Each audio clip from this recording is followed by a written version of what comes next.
Back, you guys.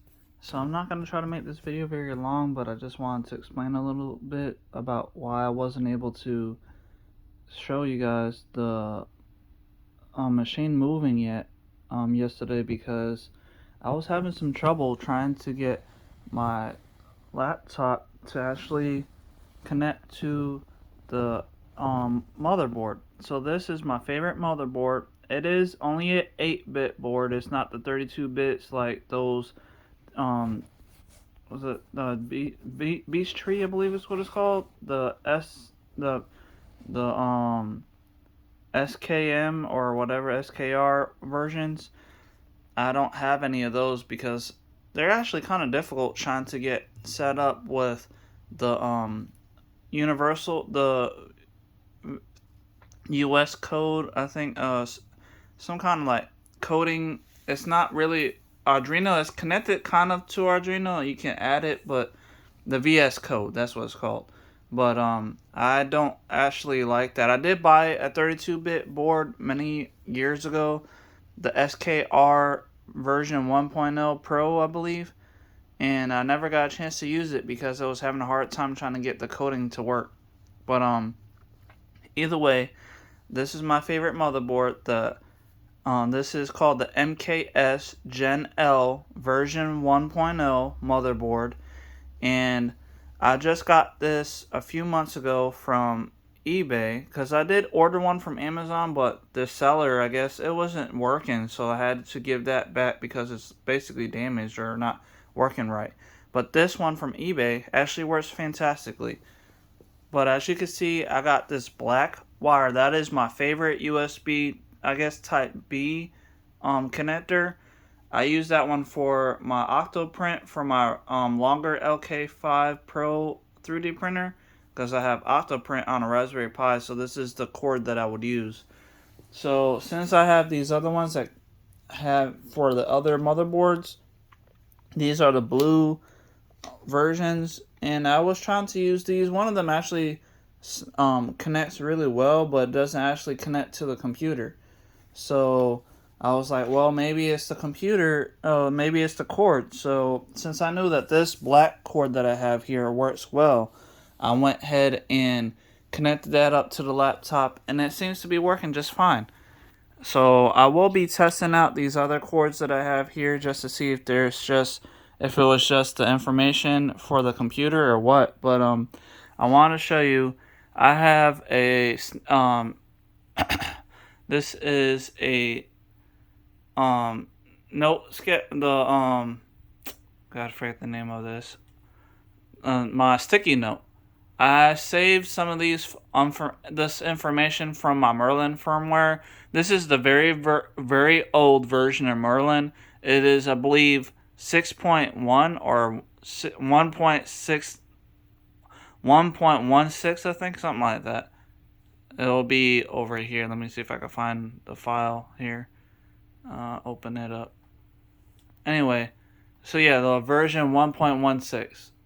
That's the one that I was using. I downloaded and started tweaking it for the 3D printer that I first bought ever in my whole life was the ANET A8 3D printer. And I was always having trouble with the motherboard. They're crappy motherboards, but since I know they use the Arduino IDE based processor on it, I bought like maybe 4 or 5 of them and never got any of them to work until I got the MKS Gen L. I mean, I do have a few of the ramps on the. I do have a few of the Arduino Mega, the 2560, I believe is what it's called. And matter of fact, that's the one that I love to use for my 3D printers because it works with the MKS Gen L. So if I go to, this is a really old version of Arduino IDE, the version 1.86. So I downloaded this. I had to download a lot of things because I had to redo my whole laptop because I had that scammer a few months ago. So it wiped out a lot of my programs with me having to reset my firmware on the motherboard just to get rid of the virus. So what I did, I went back and got all the old programs that I had from years ago, just to make sure I can get everything to work. So anyway, I got the Arduino that I just showed you, that 1.16 on here. This is for the ANET 88 motherboard that I 3D printer. And matter of fact, let me just go to tools so you can see. So right here in the tools bar, if I can get to it, I got the Arduino Mega or the Mega 2560, and then I have my COM port set on 3 because that's what the COM port for my USB port on this laptop is. And I can show you how you can see that too. So if you go to computer and then you just right click on the my computer or my this PC, you can actually go down to manage, and then once you get there, you'll just go from manage the computer management, and you go down to manager, and then over here you can go to USB serial, or you can do ports, COM, and LPT. And right there you can see my USB serial port.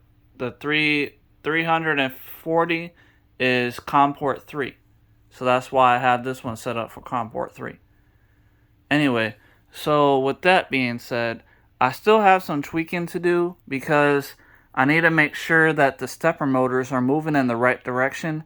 Because sometimes when you get the Merlin firmware, your stepper motors don't know exactly if they need to go clockwise or counterclockwise to move left and right and stuff like that. So what I did, just to make sure, I made sure that I found out where the movement would be, and it's called invert. So whenever you have to change the direction, you have to go to invert right here. As you can see, I got invert X direction, and that will be true, or it could be false, depending on what direction you want it to go.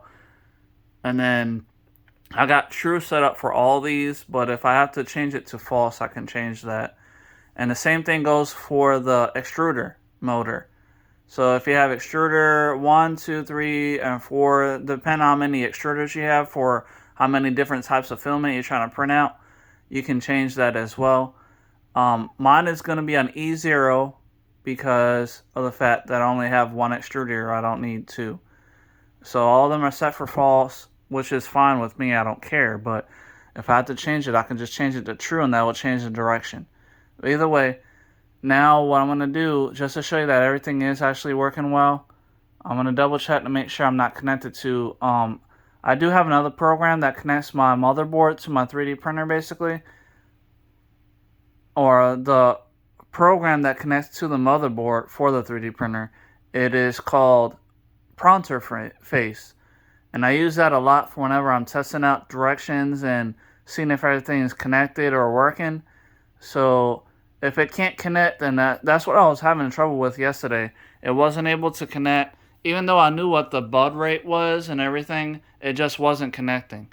So right now what I'm going to do, I'm bring this down, and then I'm going to show you right now that I'm going to upload this firmware coding to the motherboard so you can see that it's working. So first we're going to hit right here, upload, this little arrow, and then you'll see it turn green over there, and it's going to say complementing sketch. It's got to go through all the information of the sketch just to make sure there's no errors. And then when it's done complementing, it'll say uploading, and then you can see this little blue light right here is flashing just to show you that it's uploading the firmware. So whenever you have to change or update your firmware information, you can always do that, and then you'll be able to see the flashing blue light, or it could be a yellow light depending on if you're just using a Arduino Mega with the Ramps 1.4 board, the shield. It'll probably be, it could be blue, or I actually had one that was yellow, and like I think red too. Either way, there, now it's done. You can see that it flashed and it's not blinking blue anymore. And then you can see on the Merlin firmware, the IDE, Arduino IDE, It says done uploading, so that means it's finished. So now that that's finished, let me just show you. I know this video is kind of long. I want to make it short, but it's kind of hard because there's a lot to talk about. But I'm gonna go down. I'm gonna bring up my prompt interface one last time, and it is my baud rate right now is set for 115200 basically. So if I just hit connect, I'm gonna do that, and then you should be able to see that blue LED light up. So I'm gonna hit connect 1, 2, 3, and there it goes. It just flashed.